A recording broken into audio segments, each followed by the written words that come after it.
আসসালামু আলাইকুম। আমরা আজকে একটা স্টারিং বক্স লাগাইতেছি। অনেকজনে বলে আমরা কি সাসপেনশনের কাজ করি। আমাদের সাসপেনশন এবং গিয়ার বক্সের কাজটা সবচেয়ে বেশি।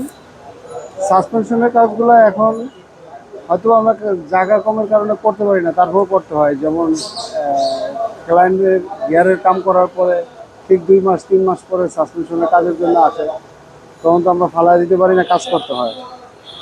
আর স্টারিং বক্সটা নতুন লাগাইতেছি আমরা। রিকন্ডিশন স্টারিং বক্স লাগাইয়া বর্তমানে 100% পুরান হয়ে গেলে এই গাড়িগুলোর মাল ভালো পাওয়া যায় না। লেটেস্ট মডেলের গাড়ি মাল, ফ্রেশ মাল পাওয়া যায়। যেমন এই গাড়িটা হলো ওল্ড মডেল একজো, এটার জন্য আমরা নতুন স্টারিং বক্সই পছন্দ করছি এবং সকল জাম্পার সাসপেনশন আইটেম যেমনি যা লাগে সবই নতুন ইউজ করতেছি। তো স্টারিং বক্সটা মাইফা লাগাইতে হয়, কেননা অনেক সময় নেকেল এগুলো বড় ছোট হয়। এটা পারফেক্ট আছে, এবার দু একটা বড় হয় ছোট হয়, এই জন্য মাপ দিয়ে লাগাইলে আমরা পারফেক্ট পাই। আর আমাদের এখানে সব ধরনের কাজই হয়, গিয়ার বক্স রিপারিং এবং সাসপেনশন, এসির কাজ, এই কটা কাজই হয়।